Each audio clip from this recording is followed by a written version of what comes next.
নমস্কার বন্ধুরা, আবারও একটি নতুন রেসিপিতে প্রিয়াস কুকিং ব্লগে আপনাদের সবাইকে স্বাগত জানাই।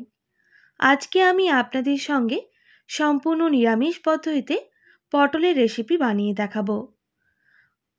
আপনারা অনেকভাবেই পটল খেয়েছেন, আর এখন তো পটল খেয়ে হয়তো কেউ পটলটাই একদমই পছন্দ করেন না।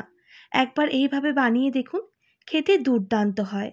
ভাত, রুটি, পরোটার সাথেও অসম্ভব লাগে। প্রথমে পটলের খোসাগুলো এইভাবে ছাড়িয়ে নিতে হবে। এরপর পটলের আগা গোড়া বাদ দিয়ে দেব। সমস্ত পটলগুলো এইভাবে আগা গোড়া বাদ দিয়ে দেব আর পরিষ্কার করে ধুয়ে নেব। এরপর কিন্তু আমি আর পটলগুলো ধোবো না। তো বন্ধুরা, পরিষ্কার করে পটলগুলোকে ধুয়ে নিয়েছি। এরপর একটা নড়া নিয়ে নেব আর এইভাবে পটলগুলোকে একটু আমি থেতলে নেব। তো বন্ধুরা দেখুন, আমি কিভাবে পটলটাকে একটু নোড়া দিয়ে থেতলে নিয়েছি। আপনারা চাইলে কেটেও করে নিতে পারেন। আমি সমস্ত পটল কিন্তু থেতলে নিয়েছি। এবার দিয়ে দেব স্বাদ মতো লবণ আর সামান্য হলুদের গুঁড়ো, আর খুব ভালো করে আমি মিক্স করে নেব।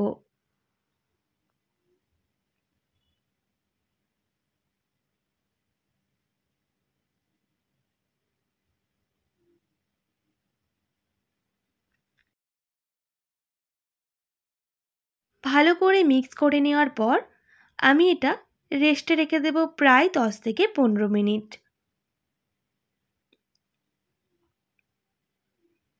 এর জন্য একটা মশলা রেডি করে নেব। নিয়ে নিচ্ছি বাদাম, বেশ অনেকটাই পরিমাপ বাদাম নিয়ে নিচ্ছি।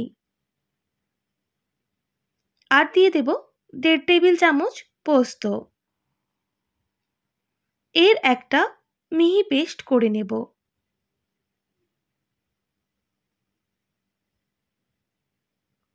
এদিকে একটা কড়াই বসিয়ে দিলাম। কড়াই দিয়ে দেব পর্যাপ্ত পরিমাপ সর্ষের তেল। পটলগুলো ভাজার জন্য আমি এখানে প্রায় 3 টেবিল চামচ সর্ষের তেল ব্যবহার করেছি। এবার তেলটা খুব ভালোভাবে গরম করে নিতে হবে, আর গরম হয়ে গেলে পটলগুলো দিয়ে দিতে হবে। হাই ফ্লেমে উল্টে পাল্টে পটলগুলোকে প্রথমে একটু ভেজে নেব।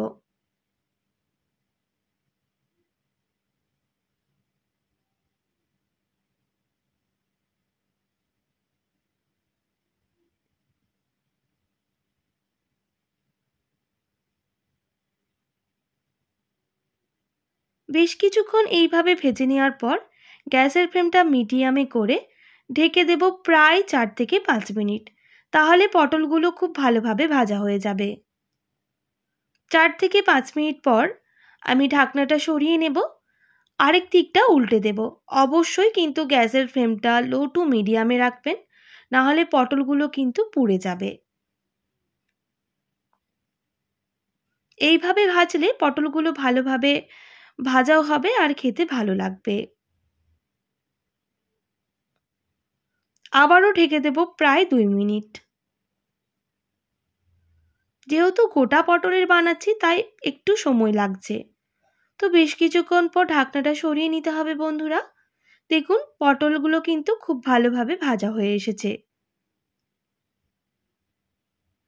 আর পটলের কালারটা কিন্তু একেবারেই চেঞ্জ হয়ে গেছে।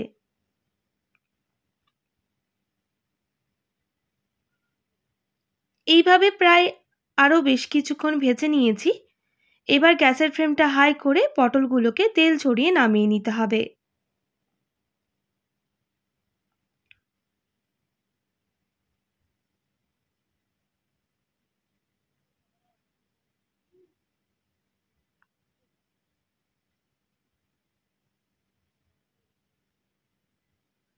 তো বন্ধুরা, সমস্ত পটল ভাজা হয়ে গেছে। এবার ওই তেলের মধ্যে দিয়ে দেব সামান্য পরিমাপ কালো জিরা, আর কালো জিরাটা খুব ভালোভাবে ভেজে নিতে হবে। আমি ফোড়নে শুধু কালো জিরেই ব্যবহার করব। এবার দিয়ে দেব টমেটো পেস্ট। একটা বড় সাইজের টমেটোকে পেস্ট করে নিয়েছি, সেটাই অ্যাড করে দিলাম। এবার টমেটোটা খুব ভালোভাবে ভেজে নেওয়ার আগে দিয়ে দেব 1/2 টেবিল চামচ আদা বাটা, আদা আর টমেটো খুব ভালোভাবে এবার ভেজে নিতে হবে, তবে গ্যাসের ফ্লেমটা আমি মিডিয়ামে করে ভেজে নিচ্ছি। বেশ কিছুক্ষণ ভাজা হয়ে গেলে দিয়ে দেব সামান্য হলুদের গুঁড়ো, সামান্য লবণ আর সামান্য জিরে গুঁড়ো, আর দিয়ে দিতে হবে সামান্য লঙ্কার গুঁড়ো। ঝালটা অবশ্যই আপনারা কম বেশি করে নেবেন। এবার মশলাটা খুব ভালো করে মিক্স করে নিতে হবে আর 2 থেকে 3 মিনিট খুব ভালোভাবে কষিয়ে নিতে হবে।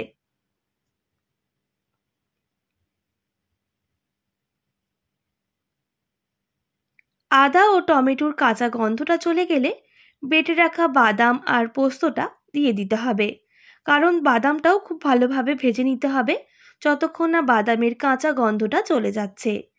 আবারও মিক্স করে নিচ্ছি, অল্প বাটি ধোয়া জলেরও ব্যবহার করলাম।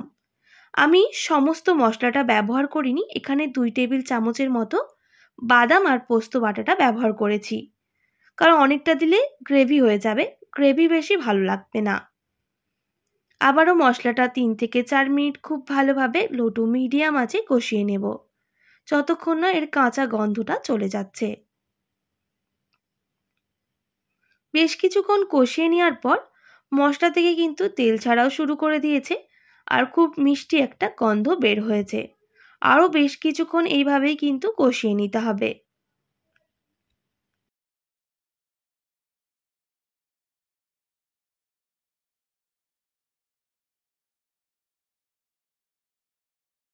আরও বেশ কিছুক্ষণ কষিয়ে নেওয়ার পর দিয়ে দিতে হবে কাসুরি মেথি সামান্য পরিমাপ।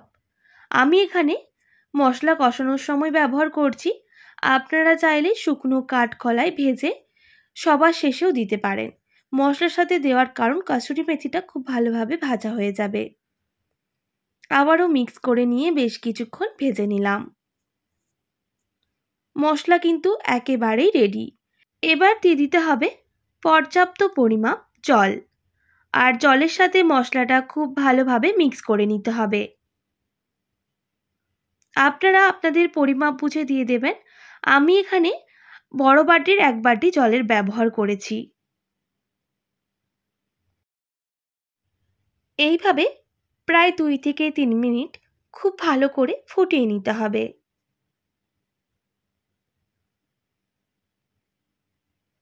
বেশ কিছুক্ষণ ফুটে যাওয়ার পর দিয়ে দিতে হবে স্বাদ মতো চিনি। স্বাদটা ব্যালেন্স করার জন্য অবশ্যই চিনিটা ব্যবহার করবেন। দিয়ে দিলাম সামান্য গরম মশলা গুঁড়ো। আবারও ভালো করে মিক্স করে নিতে হবে আর ফুটিয়ে নিতে হবে।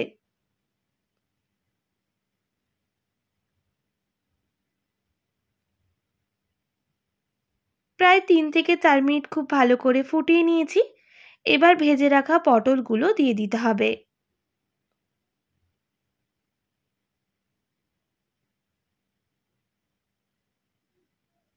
এবার উল্টে পাল্টে মশলার জলের সাথে মিক্স করে নেব।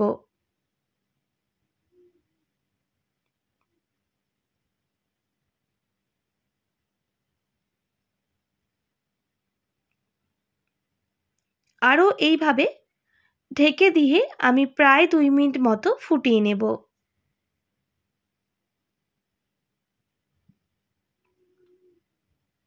2 মিনিট পর ঢাকনাটা সরিয়ে নেব। আবারও নাড়াচাড়া করে নিতে হবে।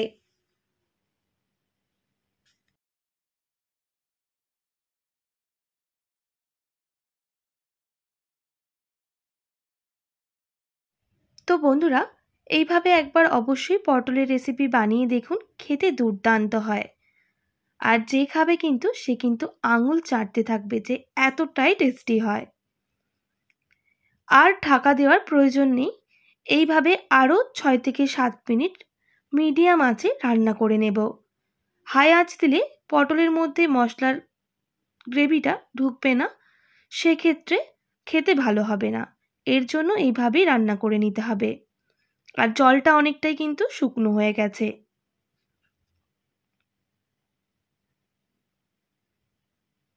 এবার গ্যাসের ফ্লেমটা অফ করে দিতে হবে। আমাদের কিন্তু রেসিপি একেবারেই রেডি। আর ঝোলটা কিন্তু অনেকটাই শুকনো হয়ে গেছে। এইভাবে বানালে রুটি, পরোটা, ভাত, লুচি সবের সাথে কিন্তু দুর্দান্ত লাগে। আর একবার অবশ্যই এইভাবে ট্রাই করবেন আর কেমন লাগলো কমেন্ট করে জানাবেন। একঘেয়ে পটল খেতে ভালো না লাগলে অবশ্যই এইভাবে ট্রাই করুন। আশা করি আজকের রেসিপি আপনাদের ভালো লেগেছে।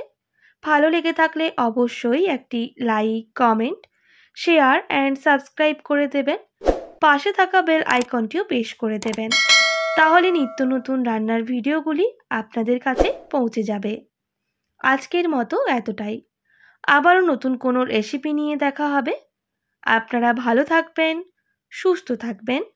আর এতক্ষণ আমার সঙ্গে থাকার জন্য অনেক ধন্যবাদ আপনাদের সবাইকে।